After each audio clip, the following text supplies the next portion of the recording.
BJP को मुझे लग रहा है 150 तक जाएंगे। भारतीय जनता पार्टी 400 सीट की लड़ाई लड़ रही है, कांग्रेस 40 के लिए संघर्ष कर रही है। 400 पार नहीं, 400 हार। बिहार से रिजल्ट जो है उनके हित में नहीं आने वाला। भ्रष्टाचार बचाना है, इसलिए संवैधानिक संस्थाओं को प्रतिदिन गरियाना है, यही इनका फसाना है। আর আজকের দিনে ওদের দাঙ্গা করার পরিকল্পনা আছে, সাবধানে থাকবেন। उनकी बपौती नहीं रामनवमी, ये ठीक नहीं है, अशुभ हुआ है और ये इनके लिए वो घातक होगा। भगवान राम को दंड देगा। इंडी गठबंधन के नेता भारत और भारतीय संस्कृति को अपमानित और लज्जित करने से बाज नहीं आ रहे। सौरभ जी थोड़ा इधर हो जाओ। आपके साथ मैं हूं सुचेता कुकरेती। आप देख रहे हैं महाभारत, और महाभारत आज सीधे जनता के बीच से। जी हाँ, बीजेपी कह रही है वो 400 पार जा रही है, लेकिन यहाँ जनता क्या कह रही है? गांव देहात में, खेत खलियान में दो लोग रह रहे हैं, वो क्या सोचते हैं? इस बार सरकार किसकी बनेगी? आज महाभारत सीधे जनता के बीच से कर रही हूँ। और बड़ी बात यह है, आज महाभारत में सवाल भी पूछ रही हूँ कि 102 सीटें तय हैं, किसकी महाविजय है? इसलिए क्योंकि पहले चरण का प्रचार जो है वो खत्म हो चुका है। 102 सीटों पर लोगों ने अपना मन बना लिया है कि वो किसे लाने वाले हैं। प्रत्याशियों ने अपना दम दिखा दिया है, लेकिन 102 सीटें यानी 400 की 1/4, यहाँ पर कौन आगे है कौन पीछे? वार जो है शब्दों के वो लगातार हो रहे हैं, और इसीलिए आज महाभारत में सीधे जनता के बीच से पूछ रहे हैं कि किसकी किस्मत पर इस बार ताला लगेगा और किसकी किस्मत चमकने वाली है।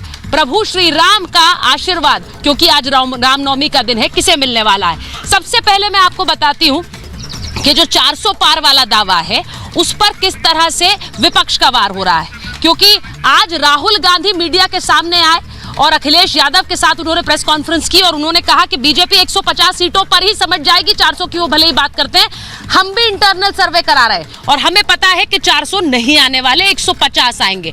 वहीं अखिलेश यादव ने कहा कि हार के डर से ये 400 चिल्ला रहे हैं, इन्हें संविधान बदलने के लिए 400 चाहिए, इसलिए 400 कह रहे हैं। वहीं ममता बनर्जी पश्चिम बंगाल की मुख्यमंत्री, वो कहती है बीजेपी आज यानी कि रामनवमी के दिन दंगा कराने वाली है, पुलिस और सेना को भगवा कर दिया है। ये ममता बनर्जी का बयान जो उन्होंने आज फिर दोहराया, कई दिन से दोहरा रही हैं। राम गोपाल यादव, वो समाजवादी पार्टी के वरिष्ठ नेता हैं और वो कह रहे हैं प्रभु राम किसी की बपौती नहीं है, पाखंडी लोग ये सब करते हैं। तो ये वाला वार आज रामनवमी के दिन बीजेपी पर। वहीं तेजस्वी यादव जो कि बिहार में रैलियां कर रहे हैं, वो कह रहे हैं नीतीश कुमार बीजेपी की रैलियों से गायब है, बीजेपी नीतीश को नहीं बुला रही है, तो 400 पार सिर्फ सपना है, बिहार में कुछ नहीं होने वाला है। तो ये वार 400 का जो आंकड़ा बीजेपी लगातार प्रचार में दे रही उस पर है। वहीं आपको एक और खबर बताती हूँ, आज राहुल गांधी और अखिलेश यादव साथ आए एक प्रेस कॉन्फ्रेंस की, लेकिन सवाल उसमें कई सारे खड़े हो रहे हैं। प्रचार के आखिरी दिन साथ आए हैं राहुल अखिलेश, ये बहुत महत्वपूर्ण चरण है पश्चिमी उत्तर प्रदेश में। गठबंधन के बावजूद कोई भी साझा रैली दोनों नेताओं ने नहीं की है। क्यों नहीं की है? दोनों पहली बार साथ आए और जीत का दम भर रहे हैं वो, यानी चुनाव प्रचार के आखिरी दिन, पहले चरण के चुनाव प्रचार के आखिरी दिन साथ आए हैं ये दोनों नेता।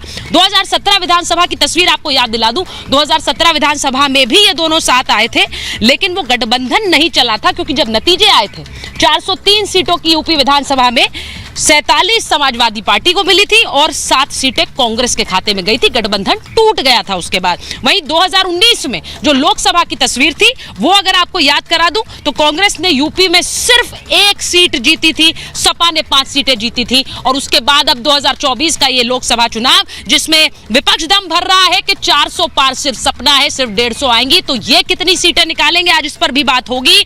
प्रधानमंत्री पहले ही कह चुके हैं कि राहुल अखिलेश की जोड़ी एक फ्लॉप जोड़ी। ये रिपोर्ट देख लीजिए और फिर जनता के बीच से, यहां गांव से महाभारत।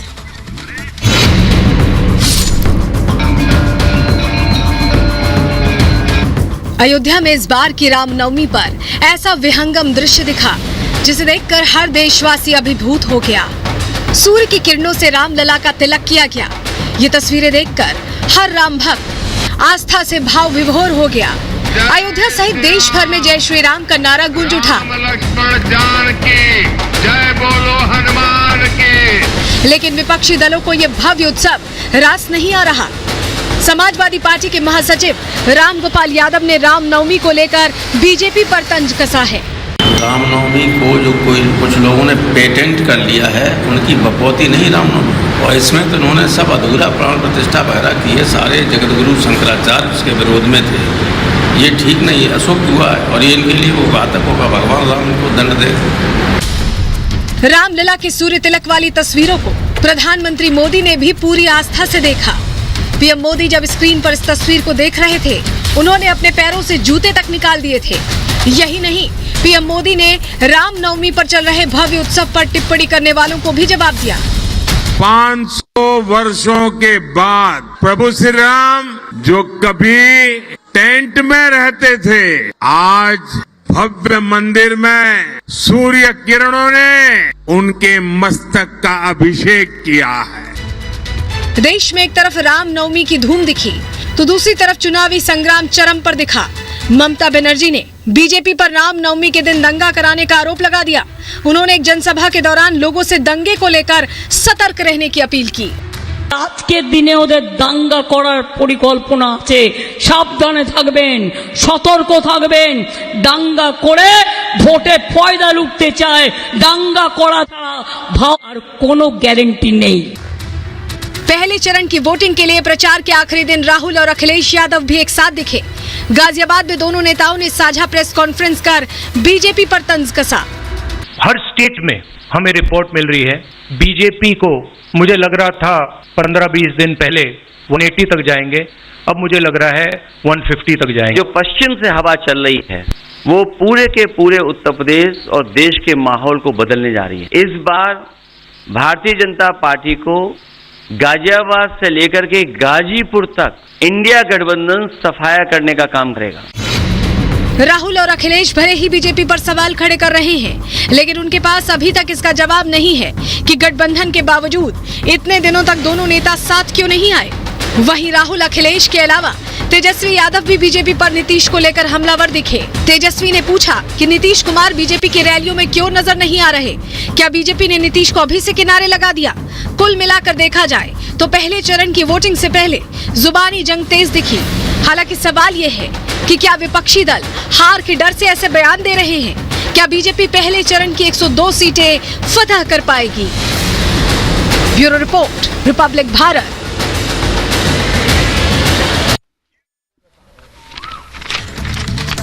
और आज महाभारत में जो मेहमान हैं, मैं पहले बता दूं कि हमारे साथ बहुत सारे लोग हैं जिनके बीच से आज महाभारत होगी, जिससे कि राजनीतिक दलों को भी ये जानना चाहिए कि लोगों के बीच का मूड क्या है। मेरे साथ बीजेपी के राष्ट्रीय प्रवक्ता अजय आलोक जी हैं, हमारे साथ यहाँ पर सौरभ दुबे जी पहुंचे हुए हैं, दुष्यंत नागर जी हमारे साथ राजनीतिक विश्लेषक है, कांग्रेस का पक्ष रखते हैं, मनोज सिंह काका जी हैं राष्ट्रीय प्रवक्ता समाजवादी पार्टी के, कंचना यादव जी हैं प्रवक्ता आरजेडी की। मैं सबसे पहले आज अजय जी आपसे पूछ रही हूं, हालांकि बहुत सी जनता है, मैं उनसे बाद में पूछूंगी कि यहाँ उनके बीच मूड क्या है, लेकिन पहले आप मुझे बता दीजिए। आज राहुल गांधी ने कहा इंटरनल सर्वे हमने भी बहुत सारे कराए, हमें पता है बीजेपी की 150 से ज्यादा नहीं आने वाली है, 400 की सिर्फ बातें करते हैं। अजय जी देखिए, सबसे पहले तो आपकी चैनल के माध्यम से देश की जनता को रामनवमी की बहुत बहुत बधाई। और ये अद्भुत रामनवमी है जिसपे 500 साल के बाद रामलला अपनी झोपड़ी से निकल के महल में गए हैं और पूरा देश आज राजनीति छोड़ के राममय हो गया है, राम भक्त है और राम भक्ति में लीन है। देखिए, अब राहुल गांधी और ये अखिलेश यादव, इनको एक्चुअली सीरियसली अब इनकी पार्टी भी नहीं लेती है। ये कह रहे हैं 150 पार नहीं करेगी, प्रियंका गांधी सहारनपुर में कह रही हैं 180 पार नहीं करेगी, और डीके शिव कुमार कर्नाटका में कह रहे हैं 220 पार नहीं करेंगे। ये अपना नंबर बता रहे हैं क्या? अपना नंबर तो इन लोगों को अच्छे से पता है, इसीलिए 2019 के चुनाव में वायनाड चुपके से भाग गए थे। अभी तो लोग इंतजार कर रहा है कि अमेठी आएंगे कि नहीं आएंगे, तब आज उसमें बोलते हैं कि ठीक है सीईसी अब निर्णय करेगी। जहाँ तक रही हमारी बात, हमने पहले भी कहा था भारतीय जनता पार्टी 370 पार और एनडीए 400 पार। अपनी गिनती ये लोग खुद गिन लें। आज भी इस रामनवमी के दिन लोगों को रामनवमी की बधाई देने की, एक जगह भतीजा बधाई देता है तो चचा बोलते हैं कि रामनवमी पाखंडियों का काम है, लोग हिंदू पाखंड में ये सब पूजा करते हैं। अजीब हालत है। मतलब रामनवमी के दिन भी दुष्टों का अंत नहीं होता। जब तक हिंदू धर्म रहेगा दुष्ट भी रहेंगे, असुर भी रहेंगे। असुरों का वध भी राम भी करते थे, माँ काली भी करती थी। अब शुंभ निशुंभ बैठे हुए हैं तो कुछ अच्छी बात तो होगी नहीं। रामनवमी के दिन एक से एक बयान आ रहे हैं। मैडम ममता बनर्जी कह रही हैं बंगाल में आज ये दंगा करवा देंगे। भाई वाह, क्या बात है। रामनवमी को आप अशांति का त्यौहार मानती हैं, दंगा करवा देंगी।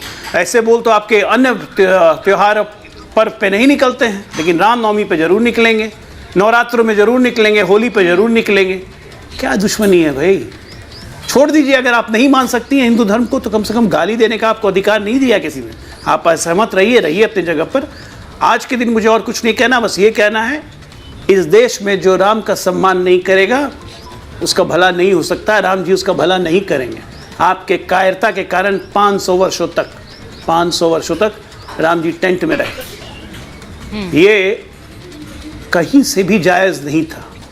और अब जो जन में चेतना और जागरण फैली है हिंदुओं में, खासकर प्रभु श्री राम के प्रति, अपनी धार्मिक आस्था के प्रति, अपने जागरण के प्रति, अपनी चेतना के प्रति, उसे ये दुष्ट लोग बर्बाद नहीं कर सकते हैं। अच्छा, मैं एक चीज जो अजय जी आपने बात कही है, मैं पहले काका जी से एक रिएक्शन ले लेती हूँ। काका जी, मैं आपसे पूछूंगी, आपके नेता ने आज प्रेस कॉन्फ्रेंस की है राहुल गांधी के साथ, पर सर इतनी देर क्यों लगा दी? पहला चरण चुनाव प्रचार आज खत्म हो रहा है, एक संयुक्त रैली नहीं की है दोनों नेताओं ने। अगर जनता के बीच आप उम्मीद कर रहे गठबंधन चलेगा तो कम से कम रैली तो संयुक्त दोनों नेताओं को करनी चाहिए थी। काका जी, सुचारिता, आपको और आपके संस्थान के माध्यम से पूरे देश के लोगों को रामनवमी की बधाई। और राम के बारे में अभी एक संकीर्ण साथी ने बहुत ही संकीर्णता भरा बयान दिया कि राम महल में है। राम महल में नहीं है, राम इस दुनिया के और इस ब्रह्मांड के कण कण में है। राम के बारे में कबीर ने कहा कि सब में रमय रमावय जोई, ताकर नाम राम जस होई।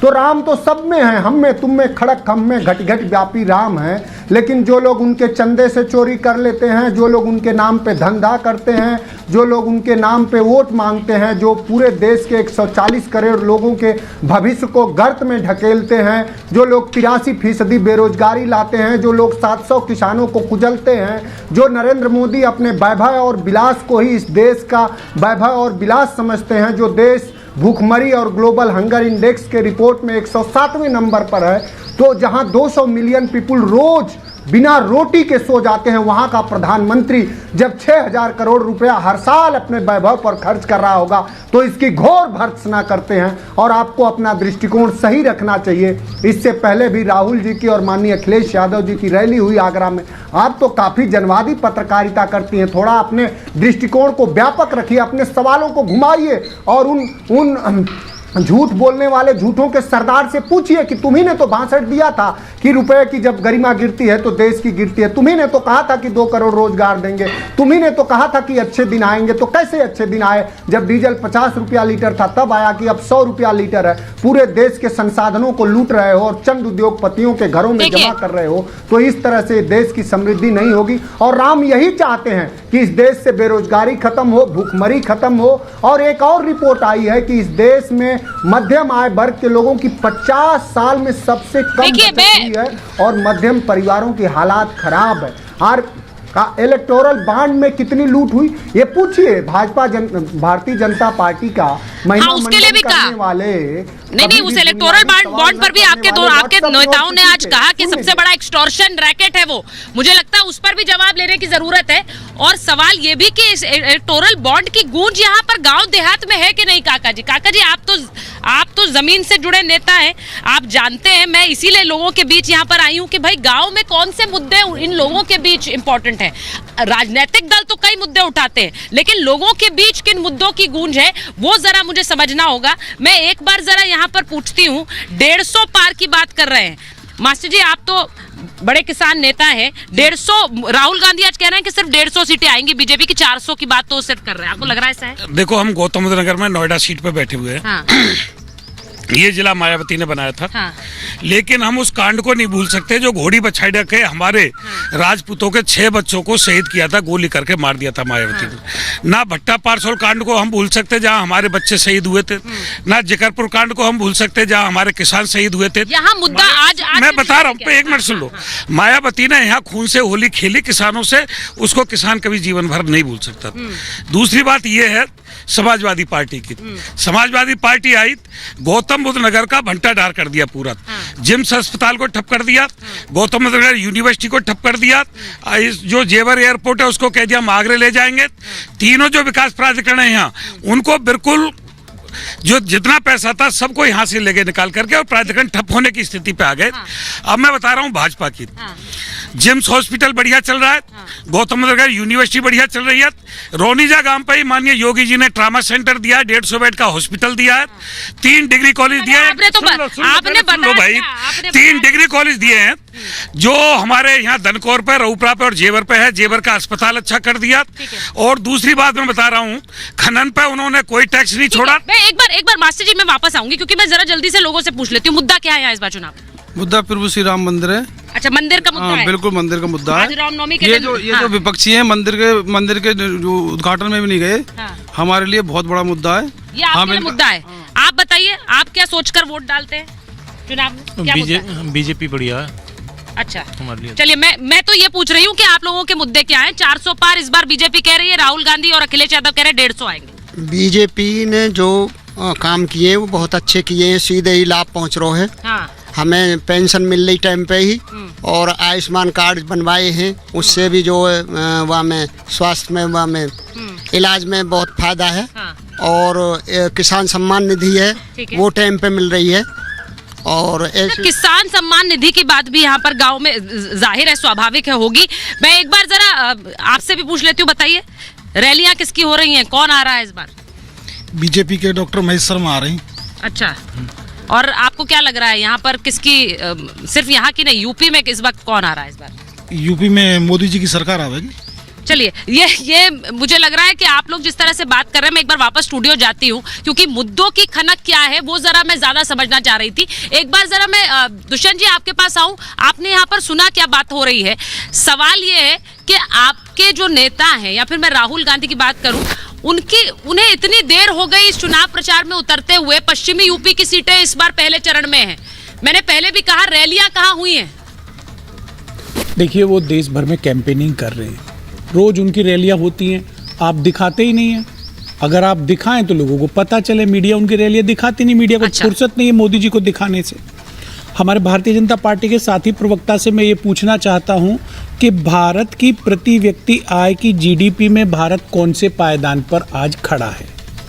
भारत के किसान की स्थिति कितनी दयनीय होते हुए भी आपने एमएसपी की गारंटी। दुष्यंत जी आपने आरोप लगाया मीडिया पर, तो मैं एक बार जरा पूछ लेती हूँ। आप अजय जी से पूछिएगा, आप अजय जी से पूछिए, लेकिन पहले बताइए पश्चिमी यूपी में कौन सी रैली की? आप राहुल गांधी की रैली दिखाते नहीं है, फिर मुझसे कहते हैं राहुल गांधी नहीं आ रहे। राहुल गांधी डेली रैली कर रहा है, एवरीडे उनकी रैली हो रही है। नहीं, मुझे बता दीजिए, एवरीडे उनकी रैली हो रही है। आप उनके ट्विटर पेज पे जाके देख लो, ट्विटर हैंडल पे कितनी कौन सी रैली थी सर जो हमने कवर नहीं की? हर रोज उनकी रैली होती है। चुनाव हो रहा है वहां तो रैली करेंगे।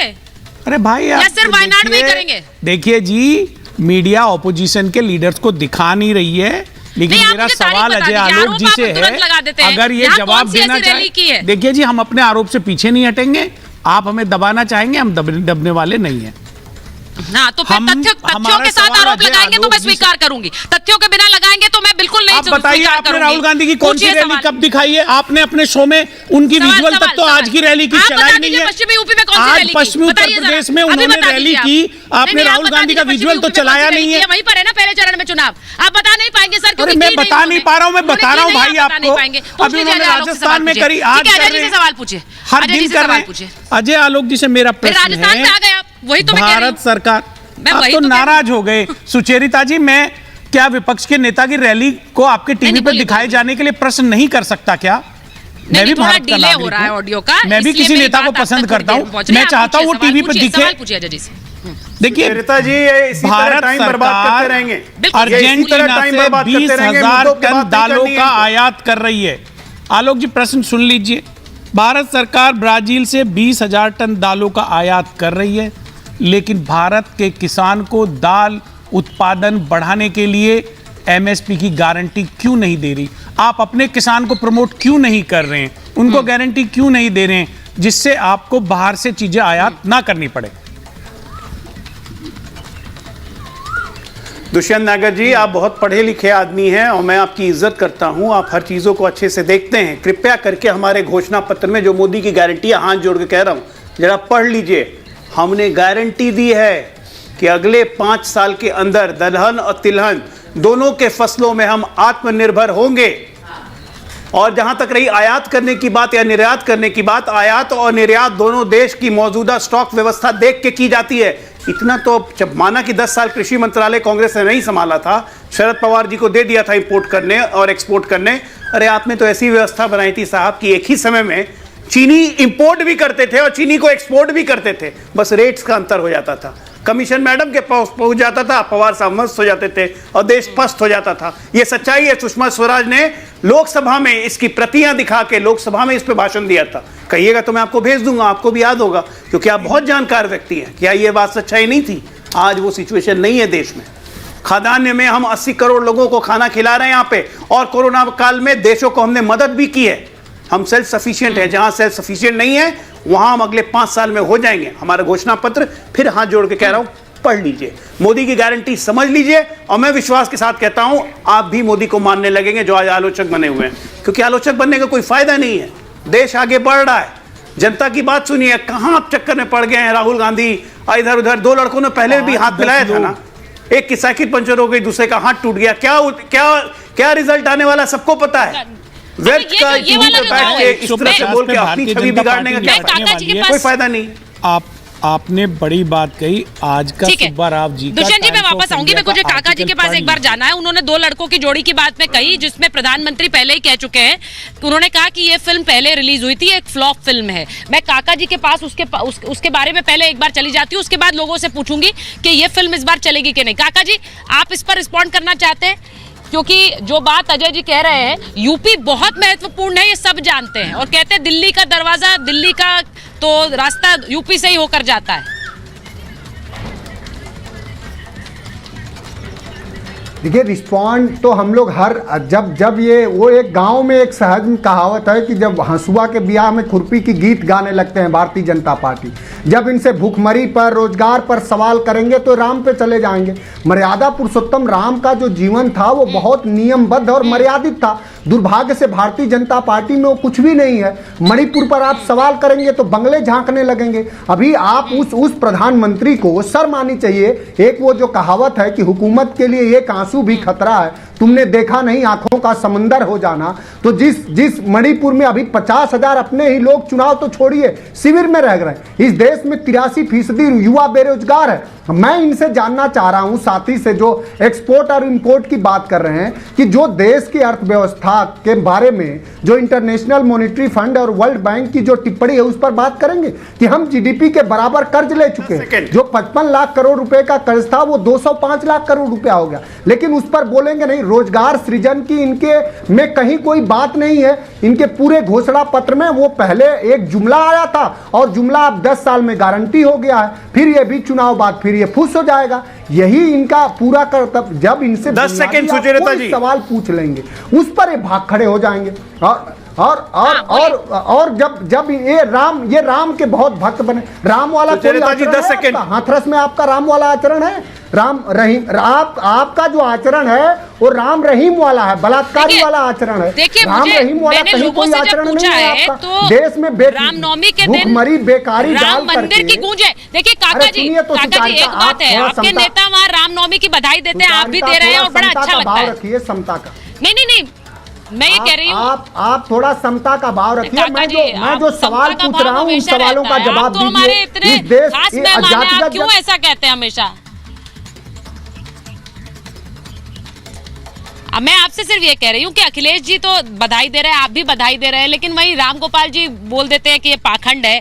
मुझे सिर्फ ये पूछना है लोगों से कि क्या ये सब जो बयान है ये चुभते हैं जनता को, या फिर सिर्फ बीजेपी कहती है चुभते हैं? ये भी तो मैं कहूंगी, आप लोग तो ये कह रहे हैं ना कि लोगों की भावना कुछ और है, बीजेपी जो दर्शाती है वो कुछ और है।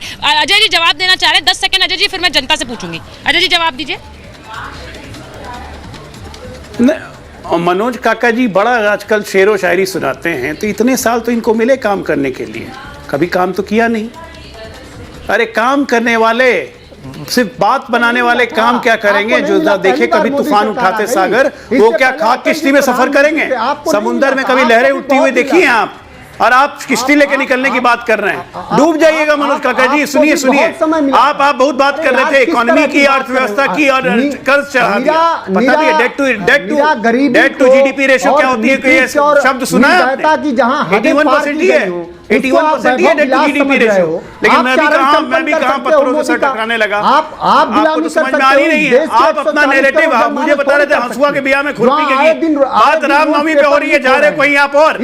सुचेता जी पूछ रही है 2 लड़कों की जोड़ी फ्लॉप हो गई रे, उस पे बोल नहीं रहे और कुछ और बोल रहे हैं। अब फिर बोल रहे हैं हंसुआ के ब्याह में खुरपी के गीत। थोड़ा अच्छा, मैं एक बार सुनिए, अखिलेश यादव राहुल गांधी साथ आए हैं, उनके साथ आने से टक्कर मिल रही है मौजूदा सरकार को, बताइए। नहीं मिल रही। अच्छा नहीं मिल रही, क्यों? वो 2 बड़े नेता साथ आ गए। वो बातें कब करते हैं? अच्छा, बात नहीं करते हैं, उन्होंने किया ही नहीं है कुछ, उन्होंने कुछ नहीं किया है। अच्छा, आप बताइए, दोनों साथ आए हैं, उनके साथ आने से यूपी में, अच्छा कुछ बोल रहे हैं, आप बताइए, यूपी में आपको लग रहा है कि कुछ इस बार 80 सीटों का खेल यूपी से है, राहुल और अखिलेश साथ आए हैं, उससे यूपी की सीटों पर फर्क पड़ेगा? उससे कोई फर्क नहीं पड़ेगा। बीजेपी कम से कम 80 में से 78 सीट लेगी। 80 में से 78 सीटें लेगी? ये अपना एक और आंकलन चल रहा है, इंटरनल सर्वे एक और चल रहा है। आप मुस्कुरा रहे हैं, बताइए भाई कितने लग रहे हैं आपको इस बार आ रहे हैं? आपके 80 में से 78 सीट लेगी, क्योंकि सबका साथ सबका विकास, यहाँ पे विकास हुआ है। यहाँ पे हम अपने क्षेत्र से आकलन करते हैं, जेवर क्षेत्र में बहुत विकास हुआ है। जो अखिलेश यादव थे काशीराम में, 2017 से पहले भी तो विकास हुआ होगा जब अखिलेश जी की सरकार। अखिलेश जी की सरकार में हॉस्पिटल ठप हो गए काशीराम, यूनिवर्सिटी ठप होगी। अब बीजेपी सरकार आई है, यूनिवर्सिटी अच्छा चल रही है, काशीराम हॉस्पिटल अच्छा चल रहा है। अच्छा, मुद्दा क्या लगता है आपको यहाँ लोगों के बीच? मुद्दा क्या सोचकर वोट देते हैं आप? मुद्दा देखिए, सोचकर ये कि ये जो सरकार है बहुत अच्छी सरकार है। यहाँ पहले देखिए कि कोई भी अपने राम भगवान का नाम लेने में भी शर्माता था।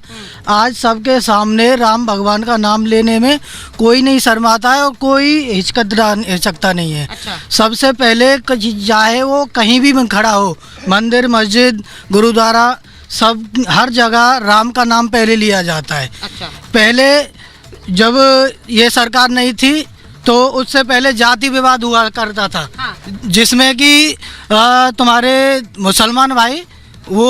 अच्छा, आप जो बात कह रहे हैं इनका मतलब ये है कि प्रभु श्री राम की जो आस्था है वो एक बहुत बड़ा मुद्दा है। सौरभ जी आप बताइए, यहाँ पे आपको लग रहा है, आप तो जगह जगह जाते हैं, इस बार जो 400 पार का नारा है वो सिर्फ नारा है या इसका इसका एक गणित भी है पीछे?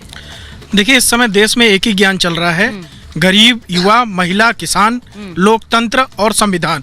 आदरणीय प्रधानमंत्री नरेंद्र मोदी जी जो 140 करोड़ की जनता के लिए काम कर रहे हैं, और योगी आदित्यनाथ जी जो उत्तर प्रदेश की 22 करोड़ जनता के लिए काम कर रहे हैं। विकास भी हो रहा है, सनातन का प्रचार प्रसार भी हो रहा है, और सभी वर्गों को जो पहले जातियां बताई जाती थी पूर्व सरकारों में, आज उन्होंने जातियां बता दी कि हमारे लिए गरीब एक जाति है, हमारे लिए महिला एक जाति है, हमारे लिए युवा एक जाति है, और हमारे लिए जो अन्नदाता हमारा है किसान, वो हमारे लिए जाति है। इतनी दूर देखिए, वहां दिल्ली से हम बैठे हैं 60 किलोमीटर 70 किलोमीटर एक गाँव में, आप यहाँ पर देखिए शानदार टावर खड़ा हुआ है, बिजली का पोल देख रहे हैं, लाइन से तारें लगी हुई हैं, सामने सोलर पैनल लगा हुआ है, लेकिन हम पुरानी खाट पर बैठे हुए हैं। मतलब हम देसी के साथ जो है, जो भी आधुनिक सुविधाएं हैं उसका आनंद ले रहे हैं इतने दूर गांव में। और कहीं ना कहीं देखिए, ये जो दो लड़कों की जोड़ी की आप बात कर रही हैं, ये जो फ्लॉप जोड़ी, दोनों जो है सामंती सुरूर के व्यक्ति हैं और दोनों परिवारवाद से निकले हुए व्यक्ति हैं। दोनों को सत्ता जो है ना वो सौंपी गई है, विरासत में मिली है, चाहे वो श्री राहुल गांधी जी हो और शायद श्री अखिलेश तो कई नेता बीजेपी में भी हैं, देखिए पिताजी राजनीति में रहे। भारतीय जनता पार्टी में प्रधानमंत्री नरेंद्र मोदी जो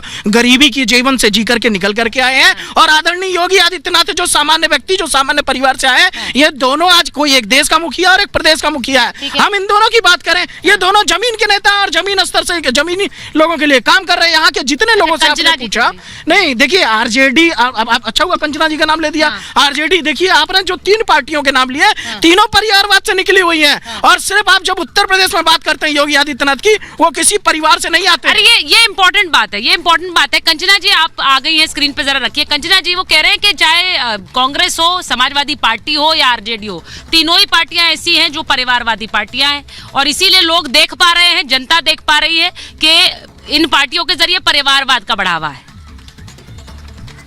जी जो आपके ऑडियंस है वो रैंडमली खुद से चल बुलाए गए हैं, मैं इस पर सवाल नहीं करना बैठे हैं, उनके साथ कई कर चुकी हूँ मैं। कंचना जी की आवाज नहीं आ रही है मुझे ठीक से, मुझे कंचना जी की आवाज नहीं आ रही है।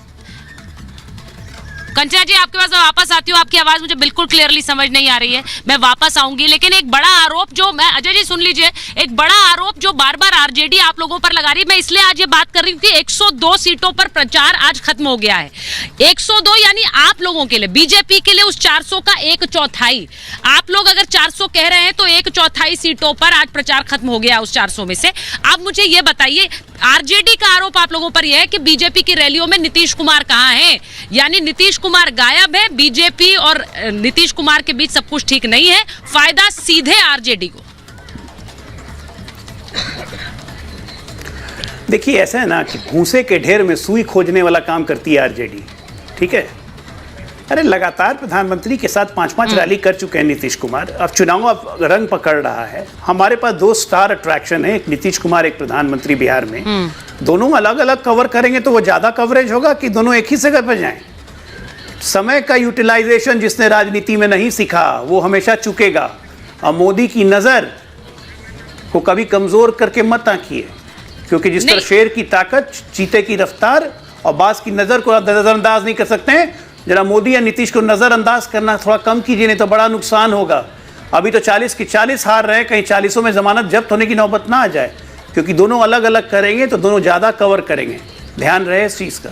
तो अजय जी फिर ये लॉजिक तो अखिलेश यादव और राहुल गांधी पर भी अप्लाई होता है, वो क्यों संयुक्त रैली करें? उनकी रैली नहीं दिखती है तो बीजेपी सवाल उठा देती है, वो भी अलग अलग कवर कर रहे हैं, वो भी अलग अलग रैलियां कर रहे हैं, उनके लिए इंपॉर्टेंट है वो करना।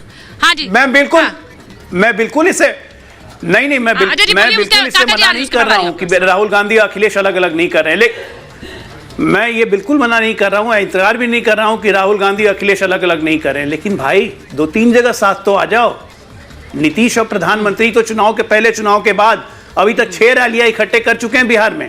कहीं तो नाम ऐसे ही गिना दूं आपको, बल्कि 6 से ज्यादा ही। औरंगाबाद में कर चुके, बेगूसराय कर चुके, बेतिया कर चुके, मधुबनी कर चुके, उसके बाद अभी नवादा में कर चुके, इतनी तो वो लोग साथ में कर चुके हैं। अब अलग अलग हो रहे हैं, आप तो एक भी तो साथ कर लो, साथ में बैठने में क्या दिक्कत है? नेगेटिव फोर्सेस होते हैं, प्लस हो जाओगे भाई। काका जी जवाब देना चाह रहे हैं, काका जी जवाब दीजिए जल्दी से, काका जी कम से कम मुसलमान ना छिटके। काका जी जवाब देना चाह रहे हैं।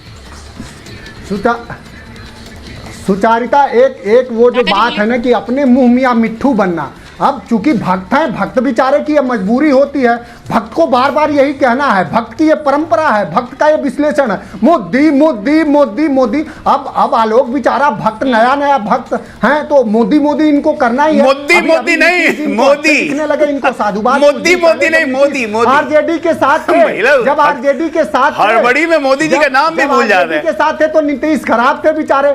तो ऐसे लोग जिनकी विचारधारा और परंपरा सुबह शाम बदलती है, ये लोग जिनकी विचारधारा और परंपरा सुबह से शाम, एक कल अभी कांग्रेस इंडिया गठबंधन के सरकार, बुआ के साथ का क्या ख्याल है? इंडिया अखिलेश, अरे बुआ के साथ का क्या ख्याल है? इनकी कोई विचार, अरे बुआ को भूल गए, गुलाम लोगों की बुआ विचारधारा है कोई, और जो लोग बिके बुआ कहाँ गई? कोई विचारधारा, कोई विचारधारा बुआ कहाँ गई? आपने अभी अच्छा बिहार में बुआ विचारधारा कहाँ गई? मायावती जब बुआ साथ में थी तो दूसरा लड़का कहाँ था? मांग रहे हो बिहार में विशेष राज्य का दर्जा, बिहार के अच्छा अभी आपको मायावती जी का दूसरा जिक्र लड़का किया, कहाँ भाग गया? मैं एक बार जरा कब देंगे, ये सवाल है, ये सवाल है। अच्छा एक बड़ी इंटरेस्टिंग चीज है, मैं एक बार आपने अभी मायावती जी का जिक्र किया, मैं यहाँ पूछ लेती हूँ, शो से पहले आप बसपा की बात कर रहे थे, शो शुरू होते ही आप बीजेपी की बात कर रहे हैं? न मैंने बसपा की तो कभी नहीं करी बात, ना सपा की करी, बीजेपी को हूँ, बाबा आदमी हूँ। हाँ वो बसपा वाले वे रहे। अरे आप थोड़ी देर पहले कह रहे थे ना कि यहाँ पर मायावती जी की भी थोड़ी सी लहर है। मायावती हमारे जिले की है। हाँ। मायावती ने भट्टा पार्सल में मरवा दिया। ये साइलेंट वोटर तो नहीं है कहीं बसपा का, जो बोलते नहीं है लेकिन वोट करके आते हैं। ये देखिए ये इम्पोर्टेंट है, इसलिए मैं पूछ रही हूँ क्योंकि चुनाव में साइलेंट वोटर का बड़ा रोल होता है। वोटर नहीं, ये है कांग्रेस ने 60 साल राज किया और देश में कोई विकास, देश गति नहीं पकड़ पाया।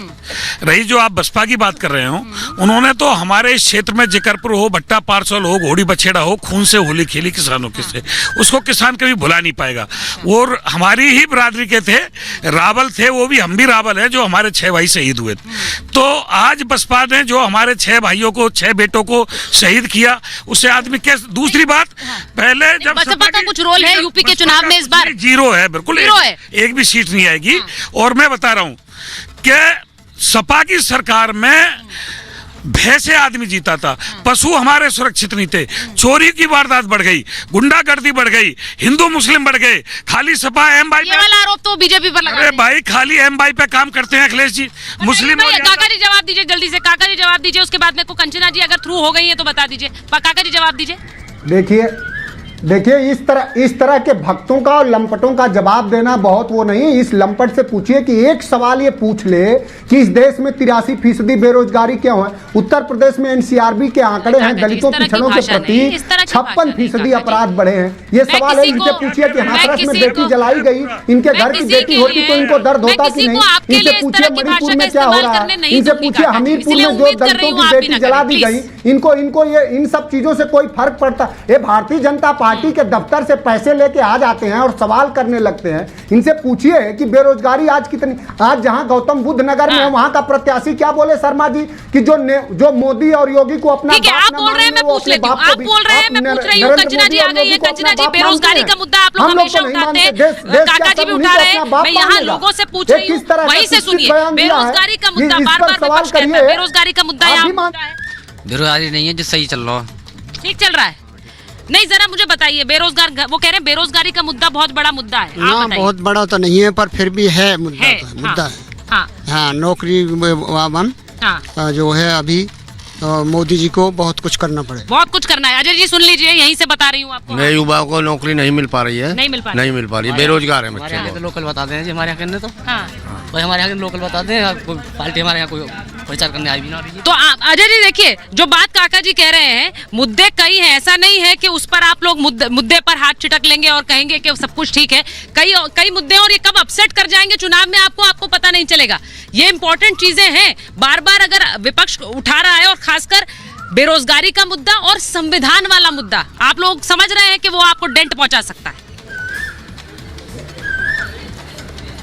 देखिए ऐसा सुचरिता जी बिल्कुल नहीं है कि हम जमीन की बात नहीं समझते हैं, हम बिल्कुल जमीन पे हैं और हमने प्रयास किया है। 10 वर्षों में 27 लाख करोड़ रुपए हमने 26 करोड़ युवाओं में और एंटरप्रेन्योर में मुद्रा योजना के तहत बांटे हैं, जिसके कारण उद्यमी खुद पैदा हुए हैं और नौकरी भी बढ़ी है। लेकिन तब भी भारत की जनसंख्या को देखते हुए यह संख्या पर्याप्त नहीं है और इसीलिए हमने मुद्रा लोन में 10 लाख से बढ़ा के उसको 20 लाख करने का निर्णय लिया है। तमाम इंफ्रास्ट्रक्चर के क्षेत्रों में जो विकास होंगे, सेमीकंडक्टर की बात कर लें, ईवी व्हीकल्स की बात कर लें, रेलवे लाइन के विस्तार की बात कर लें, एक्सप्रेसवेज के विस्तार की बात कर लें, इन सब से रोजगार सृजन होगा। हमारे विजन जो है, विजन डॉक्यूमेंट जो है वो लाखों नहीं करोड़ों नौकरी की बात करता है, क्योंकि भारत एक ऐसा देश है जहां पे रोजगार, स्वयं रोजगार उत्पन्न करने की जरूरत है। हर एक को आप सरकारी नौकरी नहीं दे सकते हैं, लेकिन हमें हर सेक्टर को डेवलप करना पड़ेगा ताकि हम बेरोजगारी की समस्या को एड्रेस कर सकें। आप जिस गांव में बैठी हुई हैं जरा वहीं पूछिए कि सिर्फ जेवर एयरपोर्ट बनने के कारण उस क्षेत्र के लोगों का रोजगार कितना बढ़ा है। बस ये सवाल आप उनसे पूछिए कि क्या जेवर एयरपोर्ट बनने से उस क्षेत्र का रोजगार बढ़ा या नहीं बढ़ा, वो अपने आप जवाब देंगे। मायावती की आज बिल्कुल बुराई कर रहे हैं लोग, मैं मानता हूं इस बात को, लेकिन उनसे पूछिए कि जब यमुना एक्सप्रेस वे बन रहा था तो लोगों को रोजगार बढ़ा था कि नहीं बढ़ा था? सबका जवाब आएगा हाँ। आपके लिए तो जब तक इंफ्रास्ट्रक्चर विकास होगा तो रोजगार बढ़ेगा ही बढ़ेगा। एक बड़ी खबर आपके लिए बता रही हूँ, क्योंकि चुनाव में इसकी गूंज रहेगी, चुनाव में इसकी गूंज रहेगी। आज रामनवमी का दिन है, बहुत से लोगों से जिनसे हमने बात की है वो राम मंदिर की बात कर रहे हैं और कह रहे हैं कि आज प्रभु श्री राम अपने मंदिर में है, वो उनके लिए मुद्दा है। टीएमसी का घोषणा पत्र आया है और उस पर टीएमसी ने क्या कहा है, अजय जी ने जरा सुन लीजिए। उन्होंने कहा सीए और एनआरसी हम लागू नहीं होने देंगे। अपने घोषणा पत्र में उन्होंने कहा कि सीए और एनआरसी हम लागू नहीं करने देंगे। ये बहुत बड़ी बात कही है और वो ये भी कह रही है ममता बनर्जी के मोदी जीते तो लोकतंत्र खत्म हो जाएगा। ये वाला हमला आपका पीछा नहीं छोड़ने वाला है। विपक्ष ने मिलकर तय कर लिया है कि वो जगह जगह जाकर यही वाला मुद्दा उठाएंगे कि अगर बीजेपी आती है तो लोकतंत्र खत्म होगा। कंचना जी अगर जुड़ गई है तो कंचना जी, बहुत कोशिश कर रही हूँ आपको थ्रू कराने की, मुझे जरा बता दीजिए, ये वाला हमला छोड़ने नहीं वाला है पीछा, लेकिन बार बार ये कहना सीए नहीं आने देंगे, एनआरसी नहीं आने देंगे, ममता बनर्जी कह रही है, लेकिन आप लोग भी उसमें साथ खड़े हैं क्या? देखिए यहाँ पर 2-3 चीजों पर बात हो रही है सुचेता जी, अगर मेरी बात आप तक पहुँच पा रही है तो। मैं ये बार बार कह रहे हैं एयरपोर्ट का नाम ले, बिल्कुल बिल्कुल बोलिए बोलिए। 10 साल पहले जब प्रधानमंत्री नरेंद्र मोदी जी पूर्णिया में गए हुए थे तो कह रहे थे कि वहाँ पर एयरपोर्ट बनेगा। क्या इस बार जब लैंड किए थे तो कहाँ लैंड किए थे? पूर्णिया में लैंड किए थे क्या? जितना प्रॉमिस किए थे उन्होंने बिहार को कितना पूरा किए? चीनी मिल कितना उन्होंने बनवा दिया? विशेष राज्य का दर्जा, विशेष पैकेज, विशेष अटेंशन, ये सारा प्रॉमिस प्रधानमंत्री नरेंद्र मोदी जी ने बिहार के लिए किया था। कितना पूरा हुआ ये बता लीजिए। अरे 400 का आप लोग आंकड़ा, इसके पहले भी 13 जगह आप लोग बोल चुके हो। अब की बार 200 पार। बंगाल में कितना आया था? 77 आया था। मिजोरम में 21 पार। कितना आया था? 1 आया था। तो मेरे पास आंकड़े कम नहीं है गिनवाने के लिए आप लोग के पिछले जुमले, लेकिन सच्चाई यह है कि आपकी गारंटी खोखली है। आपकी गारंटी में कुछ नहीं है। आपकी गारंटी में एक ही गारंटी है, संविधान बदलने की गारंटी, और वो तो साफ साफ दिख रहा है। अरे आप रैली की बात कर रहे हैं, हम लोग तेजस्वी जी हर रोज 5-5 रैलियां कर रहे हैं, लेकिन आपके जी गायब, और गायब इसलिए क्योंकि प्रधानमंत्री नरेंद्र मोदी जी को अपने अलावा किसी और के लिए प्रेम पसंद ही नहीं है। उनको पसंद ही नहीं, उनके प्रेम में उनसे बड़ा, उनसे ज्यादा अति पिछड़ा कोई लीडर दिखे। वाली बात जो आप कर रहे हैं, मैं एक बार जरा लोगों से एक क्विक ग्राउंड रिपोर्ट लूंगी। जो बात आप बार बार करते हैं, विपक्ष में सभी लोग कह रहे हैं कि बीजेपी अगर आएगी तो संविधान बदल देगी। आपको लग रहा है ऐसा? मैडम मेरे को बोलूंगा नहीं जानकारी आपको ऐसा लगता है? जो बात बार बार कही जा रही है, देखो संविधान तो बदला नहीं जा सकता। हाँ, संविधान बदला नहीं जा सकता है, ये आप समझ रहे हैं जी। देखिए वो कह रहे हैं कि संविधान बदला नहीं जा सकता है, आपको लगता है? संविधान बिल्कुल नहीं बदलेगा, लेकिन ये जो विपक्ष रामचरितमानस का जो इन्होंने अपमान किया, इन्होंने नवरात्रों में मछली खाकर सनातन का विरोध किया, उसको अपमानित किया। कोई मटन बनाता है सावन में तो इनको जवाब देगी भारतीय जनता, इनको 0 पहुंचा देगी विपक्ष को। अच्छा, आपको लग रहा है ये भी मुद्दा है? भाई मछली वाला मुद्दा भी उन्होंने उठा दिया कि वो भी हमारे लिए मुद्दा है। जरा बताइए, आपको लग रहा है संविधान बदलने वाली बात कर रहे हैं, ऐसा हो सकता है? नहीं, संविधान कोई नहीं बदला जाएगा। वो जो बदलने लायक है वो बदले जाएंगे, संविधान कोई नहीं बदला जाएगा। जो बदलने लायक है वो बदले जाएंगे। संविधान का मुद्दा, सौरभ जी लास्ट वर्ड बता दीजिए, ये बार बार मुद्दा उठाया जा रहा है, इसका क्या नुकसान हो सकता है? देखिए 10 वर्षों से लगातार प्रधानमंत्री जी जनता के आशीर्वाद से बड़े बहुमत के साथ हैं। आज तक क्या संविधान के साथ छेड़छाड़ की? जिन लोगों ने की इमरजेंसी लगा करके, उनसे सवाल पूछना चाहिए। जो बीजेपी के लोग थे उनको तो आपने जेल में डाला था, तो संविधान के संरक्षण के लिए वो लोग जेल में गए थे ना। संविधान पे जो प्रहार किया है वो कांग्रेस पार्टी ने किया है।